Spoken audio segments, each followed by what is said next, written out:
Halo teman-teman, terima kasih sudah mampir di channel Rekap Filmku. Film ini sedang populer di Malaysia.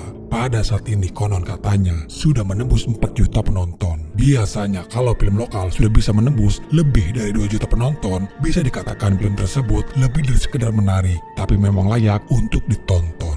Film yang bertajuk Mat Kilau disutradarai Samsul Yusof dan dibintangi aktor dan aktris top Malaysia seperti Adi Putra, Jarina Jainurdin.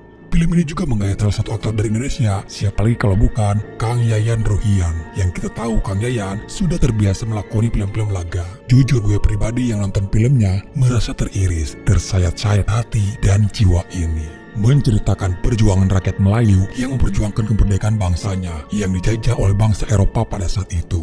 Sebagus apa dan semenarik apa filmnya? You guys, kita langsung saja ke cerita filmnya. Cerita dimulai di sebuah pedesaan Kuala Tembeling, Pahang, tahun 1890. Orang-orang Malaysia sama seperti orang desa di Indonesia pada umumnya. Itulah kenapa antara Malaysia dan Indonesia dikatakan saudara serumpun yang hidup di atas luasnya hamparan tanah Melayu. Dari kejauhan, mereka melihat ada segerombolan pasukan dengan senjata lengkap datang menghampiri dan tiba-tiba langsung menodongkan senjata ke arah warga. Mereka dipaksa dikumpulkan hanya untuk mendengarkan pidato dari Kapten Inggris yaitu Sayer. Sayer merasa geram kepada warga Melayu yang selalu melawan perintah darinya. Sayer didampingi jawara tertangguhnya yaitu Toga. Dengan lantang Sayer mengatakan, jadilah warga seperti seekor kerbau. Kerbau bisa hidup karena mematuhi tuannya. Tanah Melayu kini sudah dikuasai Inggris, jadi sudah sepatutnya warga Melayu tunduk dan patuh dari setiap aturan pemerintahan Inggris. Pasukan Inggris sedang mencari pemberontak, karena di antara warga di sana ada 3 orang yang diduga menjadi pemberontak. Dia adalah Mamat, Lajim, dan Seman. Namun mereka tidak ada yang mengaku, membuat Toga menjadi murka dan harus menggunakan kekerasan. Ketegangan terjadi hingga harus memakan korban. Tak ingin ada korban selanjutnya, akhirnya Mamat, Lajim, dan Seman pun menyerahkan diri. Wanita tua yang masih terjatuh melihat suaminya kini tewas. Dia yang sudah tak kuat lagi menahan derita dari kejamnya perlakuan penjajahan Inggris. Dengan nada suara teriakan tersiksa sembari menunjuk ke langit. Demi Allah, demi Rasulullah, aku berpijak di bumi Pahang ini. Di bawah langit Allah yang aku tunjuk. Kamu akan menyaksikan kebangkitan orang Melayu menentang kekejaman penjajah orang putih. Ya Allah! Kekejaman tentara Inggris tak hanya sampai di situ saja. Mereka lalu membantai semua warga desa.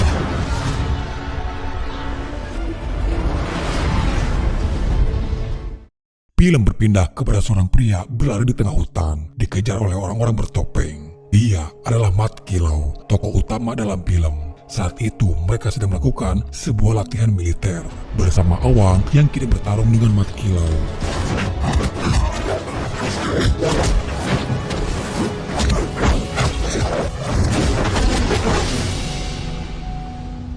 Di lain sisi, Datuk Raja Haji Muhammad membuat 3 surat untuk dikirimkan kepada para datuk lainnya tentang keresahannya dan perlakuan para penjajah Inggris yang semakin hari kini semakin merajalela menindas kepada rakyat Pahang. Tok Gajah sebagai guru ilmu bela diri menghampiri keempat muridnya. Mereka adalah Mat Kilau, Awang, Wahid, dan Yasin. Sebagai guru, Tok Gajah tak hanya memberikan ilmu bela diri saja, tapi ia juga menanamkan ilmu agama yang kuat di dalam diri keempat muridnya. Ilmu bela diri yang diberikan bukan dipakai untuk kesombongan atau kekerasan, tapi lebih kepada untuk mengingatkan diri mereka kepada Allah Subhanahu wa Ta'ala. Zikir kepada Allah yang akan membakar api semangat juang mereka. Karena pada dasarnya ilmu bela diri jika tidak digunakan semata-mata untuk ibadah kepada Allah hanya akan menjadi sia-sia. Tok Gajah juga mengutip salah satu surah dari Al-Quran. Demi masa, sungguh manusia berada dalam kerugian. Tok Gajah menegaskan kepada mereka, jaga agamamu dan jadilah orang bersabar, karena itu adalah kuncinya. Di kamp kerja paksa di mana Mamat, Lajim, dan Seman dibawa dan disiksa di sana. Sementara itu di istana pemerintahan Inggris, Kapten Sayer melaporkan kepada Residen J.P. Roger soal rencana mereka yang akan perluas jajahan di tanah Melayu. Saya melaporkan sejauh ini semua sesuai dengan rencana, apalagi pekerjaannya dibantu oleh jawara lokal yaitu Guram dan Toga. Dari sini diketahui kalau Toga berasal dari Pulau Kalimantan. Pada suatu hari diadakanlah pertemuan antara para datuk dari berbagai daerah, ulama, dan juga para guru. Diceritakan awal mula para pasukan Inggris datang ke Tanah Melayu bukan untuk menjajah. Mereka berdalih akan bekerja sama memajukan Tanah Melayu, menjadikan rakyat Melayu makmur. Hingga terciptalah sebuah perjanjian dengan Sultan Melayu pada saat itu dan mengizinkan para tentara Inggris datang. Namun Inggris yang mengetahui hasil bumi Tanah Melayu yang kaya dan tentara Inggris sudah semakin kuat dengan senjata modernnya pada saat itu. Keserakahan dan haus akan kekayaan membuat Inggris melanggar janjinya sendiri dan mulai melakukan kekerasan terhadap rakyat Melayu dan menjajah sebagian daerah di Tanah Melayu. Akan tetapi di antara pertemuan itu ada saja orang yang menjadi racun dan terkesan memadamkan api semangat para pejuang yang pada saat itu siap untuk melawan Inggris. Pak Deris mengatakan mau melawan pakai apa, sedangkan Inggris mempunyai senjata modern. Melawan Inggris sama saja dengan melakukan bunuh diri massal. Namun dari perkataan Deris tidak membuat Datuk Raja Muhammad berubah niatnya yang akan melawan balik pasukan tentara Inggris. Justru di sini mereka harus pandai membuat rencana dan strategi dan tidak bertindak ceroboh dalam melakukan perlawanan. Di sini para datuk dan para ulama sepakat mengeluarkan fatwa untuk melakukan perlawanan kepada pasukan Inggris yang sudah melakukan kejoliman dan sudah merebut tanah Melayu dari mereka. Dari rapat tersebut diakhiri dengan pemilihan seorang ketua. Siapa di antara mereka yang layak dijadikan pemimpin untuk melakukan misi besar ini? Salah satu ulama di sana mempercayakan kepada anak murid untuk haji, yaitu kepada Mat Kilau. Para ulama percaya kepada Mat Kilau. Selain mempunyai jiwa kepemimpinan yang kuat, cerdas, Mat Kilau juga adalah murid yang pandai dalam ilmu agama. Di sini kenapa ulama menekankan pemimpin yang harus taat kepada agama? Karena ilmu agama bisa membentuk karakter dari seseorang. Dari ajaran agamalah kita bisa menjadi orang yang sabar, tidak gegabah dan bijak dalam setiap mengambil keputusan. Keputusan tersebut diperkuat oleh Datuk Raja Muhammad. Apa salahnya mempercayakan seorang pemimpin kepada pemuda seperti Mat Kilau? Namun dari keputusan tersebut tidak sepenuhnya disetujui oleh semua orang. Salah satunya Awang yang masih ngotot tak terima keputusan tersebut. Seharusnya dia yang layak untuk dijadikan ketua, apalagi Awang adalah sebagai anak dari Tok Gajah. Tak lama kemudian, Tok Gajah datang melihat kelakuan dari Awang. Itulah alasan Tok Gajah ayahnya tidak menunjuk Awang sebagai ketua. Sifat yang paling berbahaya dalam diri manusia adalah iri dan dengki. Dan Awang belum bisa mengendalikan emosinya sendiri. Sebagai seorang pemimpin yang membawa nahkoda harus bisa meredam emosinya sendiri. Suatu ketika para pasukan Inggris kembali berulah. Mereka datang ke sebuah pasar untuk meminta pajak dari para pedagang. Tak sedikit dari mereka yang tidak bisa membayar malah dihancurkan barang dagangannya. Di tengah semakin mengganas pasukan Inggris, tak lama Mat Kilau datang.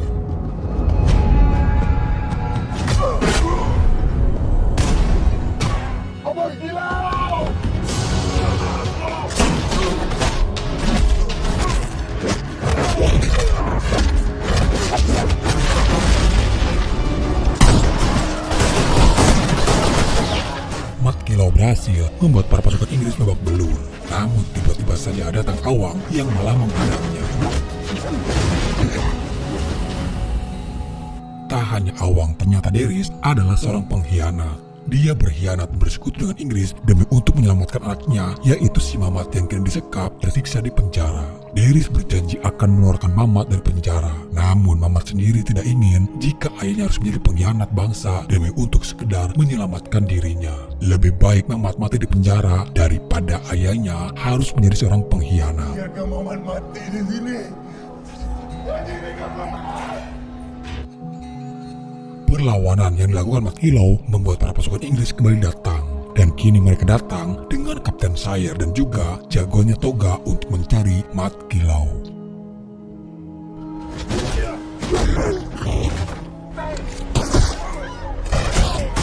Di tengah kekacauan yang terjadi, tak lama Mat Kilau datang bersama Wahid dan juga Yasin. Para pasukan Inggris tak berdaya ketika Mat Kilau berhasil melumpuhkan Kapten Sayer. Akan tetapi lagi-lagi Awang datang meminta kepada Mat Kilau untuk melepaskan Kapten Sayer.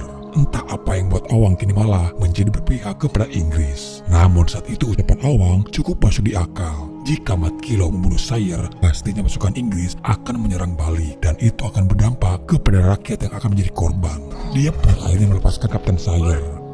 Kapten Sayer lalu berkata dengan lantang di hadapan semua rakyat Melayu, "Lihatlah apa yang terjadi di hadapan mata kalian. Orang Melayu tak akan bisa melawan tentara Inggris karena bangsa Melayu adalah bangsa yang terpecah belah, tidak pernah bisa bersatu. Itulah yang membuat Melayu menjadi lemah. Orang Melayu gampang terhasut tanpa tahu kebenarannya, mudah dibeli dengan iming-iming harta. Sebab itu bangsa Melayu akan sangat mudah dijajah dan dibodoh-bodohi." Perkataan Kapten Sayer seperti tamparan keras bagi rakyat Melayu, terutama Mat Kilau. Kapten Sayer percaya dengan janji dari Awang yang tidak akan melawan tentara Inggris lagi. Di malam itu Awang datang menjelaskan kepada mereka semua kalau apa yang dia lakukan tadi siang adalah untuk meredam Inggris agar mereka tidak curiga dengan apa yang sedang mereka rencanakan. Awang melakukan rencana itu karena dia melihat pasukan Inggris mendapat kiriman banyak senjata laras panjang. Dengan senjata tersebut akan sulit bagi mereka melawan Inggris. Di sini Awang juga merencanakan yang akan mencuri senjata mereka. Namun rencana itu ditentang oleh Mat Kilau karena sama saja mereka masuk ke dalam mulut harimau. Sebagian dari mereka ada yang setuju dengan usulan dari Awang. Itu jalan satu-satunya untuk bisa mengimbangi pasukan Inggris. Perkataan Awang yang tidak konsisten, dia mengatakan untuk jangan gegabah, tapi di lain sisi dia malah mengajak melakukan perampasan senjata. Di rumah, Rukiah sebagai istri Wahid sangat mengkhawatirkan suaminya yang ikut tergabung dalam rencana pemberontakan. Apalagi saat itu dia sedang hamil tua anak pertama mereka. Rukiah takut jika anaknya terlahir akan menjadi yatim. Kadang-kadang Kia terfikir, adakah abang lebih pentingkan keluarga atau abang kilau dan perjuangan? Namun Wahid lebih mementingkan agama dan bangsa lebih dari apapun. Mau tidak mau, suka tidak suka, tapi itu faktanya. Segala halangan tidak ada yang bisa mengubah pendiriannya. Wahid hanya meminta kepada Rukiah menjadi penyemangat bagi dirinya dalam berjuang melawan tentara Inggris. Sementara itu, diam-diam Awang bersama yang lainnya tetap melanjutkan rencana mereka mencoba merebut persenjataan tentara Inggris. Perampasan senjata tersebut terdengar oleh Kapten Sayer dan membuat dia menjadi murka. Itu sama saja mereka sudah menentang kekuasaan Inggris. Kapten Sayer berjanji akan meratakan semua rakyat Melayu dengan tanah. Ucapan itu terbukti di keesokan harinya. Pasukan Inggris memborbardir rakyat Melayu.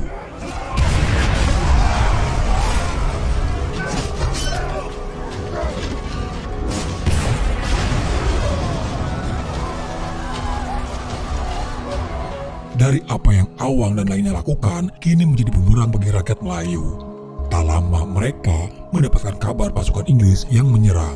Dan kini pasukan tersebut menuju ke rumahnya Wahid. Tak berpikir lama Wahid langsung berlari menuju ke rumah, disusul oleh Mat Kilau. Tapi ternyata para pasukan Inggris sudah ada di rumah Wahid. Di sini adalah bagian momen paling menyakitkan, di mana istri Wahid harus ditikam oleh Guram. Tepat bersamaan, dari jauh Wahid melihat istrinya yang sudah tak berdaya. Saat itu Kilau berusaha menahan dan menutup mulutnya Wahid agar keberadaan mereka tidak diketahui. Kilau berzikir di samping telinga Wahid untuk meredam amarahnya. Setelah kepergian para pasukan, Wahid menghampiri sang istri yang masih hidup. Di napas terakhirnya, Rukiah mengatakan jangan berhenti untuk memperjuangkan tujuanmu. Jujur sih guys, di part ini yang begitu terasa menyayat hati. Rukiah berkata berjanjilah untuk merebut kembali tanah Melayu dari tangan penjajah.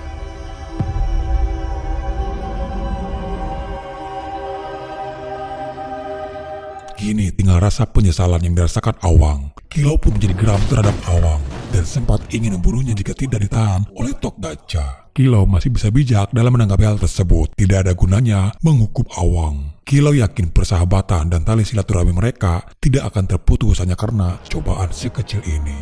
Ingatlah kembali. Di lain sisi ternyata Wahid nekat mengejar para pasukan ini sendirian dan membawa mereka semua. Tapi sayang, Wahid justru yang harus tertangkap dan dibawa ke kamp penyiksaan. Dalam pertemuan itu di mana mereka sedang menyusun rencana untuk menyelamatkan Wahid, tak lama datang Usup yang akan ikut dalam keanggotaan. Dia baru tersadar lebih baik mati melawan daripada bertahan hidup, tapi menjadi alas bagi para penjajah. Di malam harinya mereka menyusup ke kamp di mana Wahid disekap di sana. Satu persatu mereka berhasil melumpuhkan para pasukan penjaga dan penyerangan dimulai saat Awang menembak tumpukan dinamit yang ada di sana.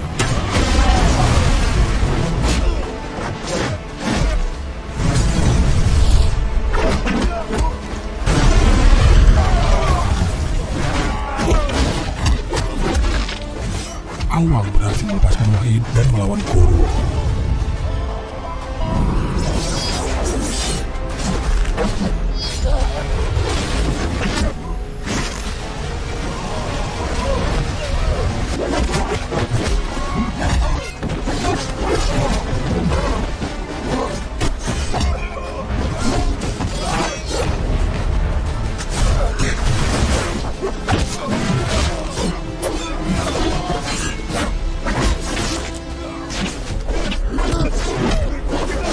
Saat itu bukan misi mereka melawan pasukan Inggris. Misi utama mereka hanya untuk menyelamatkan Wahid.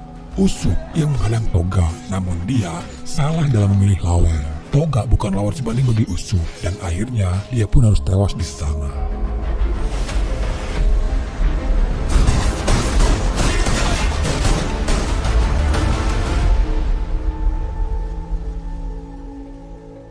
Mereka memutuskan untuk bersembunyi di dalam sebuah gua, dan tidak ada satupun yang boleh keluar tanpa seizin Kilau. Mat Kilau juga membawa istri dan anaknya yang bersembunyi di sana. Awang membawa 2 sahabatnya yaitu Hitam dan Kelobi. Tak hanya itu, mereka juga membawa beberapa orang yang siap untuk bergabung. Tidak semua rakyat Melayu mau berjuang bersama mereka. Dari sini mereka membulatkan tekad menjadi satu suara dalam komando Mat Kilau. Mat Kilau berkata di hadapan mereka semua, "Bersumpahlah sekuat-kuatnya untuk melawan para penjajah dengan seluruh jiwa dan raga." Awang pun berkata, "Bersumpahlah sepenuh hati, biar pecah di perut tapi jangan pecah di mulut. Jangan ada lagi yang menjadi pengkhianat di antara mereka." Untuk merencanakan penyerangan, Kilau bersama Tok Gajah menghimpun kekuatan, mengumpulkan kaum pria dan mengajak mereka untuk berjuang bersama melawan para penjajah. Benar seperti apa yang dikatakan oleh Kapten Sayer, rakyat Melayu memang tak bisa bersatu. Mereka lebih mementingkan keselamatan masing-masing dan mencari 1000 alasan untuk tidak ikut dalam perjuangan melawan bangsa penjajah. Mat Kilau mengatakan kesedihannya melihat rakyat Melayu. Dia berkata, "Biarpun air sungai darah mengalir deras, asalkan jangan meruntuhkan tebing semangat juang mereka. Bercerminlah di rumah kalian, siapa kalian sebenarnya? Apakah seorang pejuang ataukah hanya manusia pengecut yang diberikan Tuhan nyawa? Namun mereka lebih memilih untuk berdiam diri." Sementara itu pihak pemerintah Inggris mulai ketar-ketir gerombolan Mat Kilau yang tak pernah ditemukan. Di sini akhirnya Kilau tahu siapa di antara mereka yang berkhianat. Kecurigaan tersebut karena pasukan Inggris bisa tahu rumahnya Wahid. Kecurigaan tersebut menunjuk kepada Pak Deris dengan alasan dia berkhianat karena untuk menyelamatkan Mamat, anaknya yang penjara. Anak-anak mereka dibunuh, disiksa dengan kejam. Tapi mereka bukan pengkhianat berbangsanya.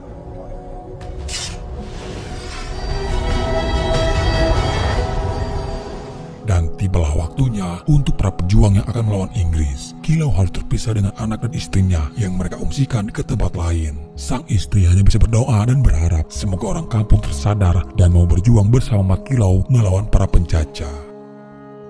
Mat Kilau menanamkan semangat juang Rasulullah ke dalam diri mereka saat Rasulullah berjuang di medan peperangan. Tegakkanlah kebenaran walaupun itu terasa pahit untuk ditelan. Kapten Sayer masih menggunakan Pak Deris untuk mencari info soal keberadaan gerombolan Mat Kilau. Dan ternyata Pak Deris tidak dibunuh oleh Kilau. Malah justru dia memberitahukan kepada Kapten soal keberadaan Mat Kilau yang bersembunyi di dalam hutan. Singkatnya, mereka membawa semua para pasukan, Kapten Sayer, Toga, dan juga Gurau bersama artileri dikerahkan menuju ke hutan tersebut. Beberapa pasukan ditugaskan untuk mencari Mat Kilau ke dalam hutan, sementara pasukan lainnya menunggu di tempat lain. Ternyata semua itu hanya perangkap dari rencana Mat Kilau. Pak Derek membelot kembali dan berpura-pura berpihak kepada Inggris agar rencananya berhasil.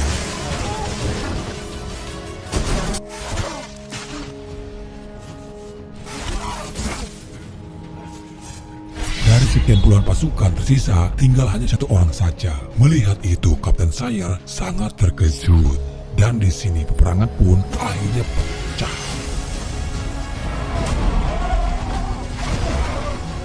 Dan lebih terkejut lagi, ternyata rakyat Melayu mau bersatu berjuang bersama mereka. Dengan takbir menggema, membakar semangat juang mereka melawan para penjajah. Sementara itu senjata meriam mulai ditembakkan.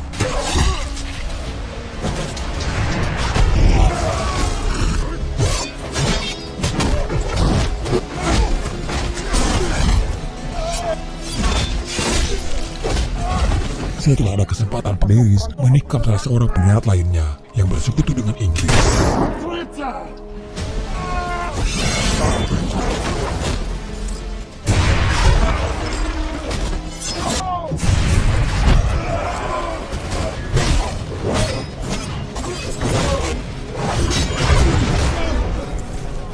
Wahid punya dendam tersendiri dengan Gorum yang sudah membunuh istrinya. Pertarungan hebat pun sudah tak bisa dihindari. Kilau yang melihat Kapten Sayer kabur, mencoba mengejarnya. Namun preman Toga mengejar dan menghadang Kilau. Dia berkata, "Hei Mat Kilau, akulah lawanmu yang sesungguhnya." Dan pertarungan pamungkas dan terhebat pun dimulai.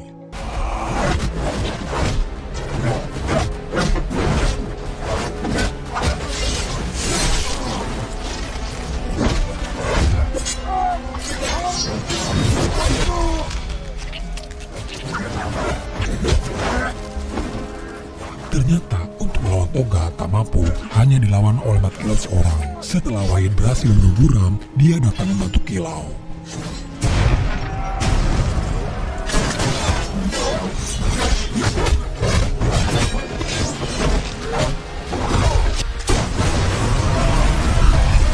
Sayang Wahid pun yang harus tewas.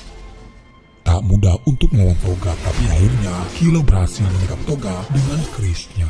Dan langsung diultimatum dengan tusukan keris yang kedua mengenai tepat di jantungnya. Akhirnya perjuangan rakyat Melayu tidak sia-sia. Mereka mampu melawan pasukan Inggris meski banyak korban dari mereka pun yang berguguran. Orang Melayu takkan kekal mulia dengan adat, kesultanan dan budaya semata-mata. Tapi kita akan kekal mulia kerana akidah jika berpegang teguh dengan Islam. Disitulah letaknya kemuliaan orang-orang Melayu yang sebenar. Wahai saudaraku, Allah adalah kekuatan kita. Untuk mencari kekuatan, carilah Allah. Allah, Allah, Allah,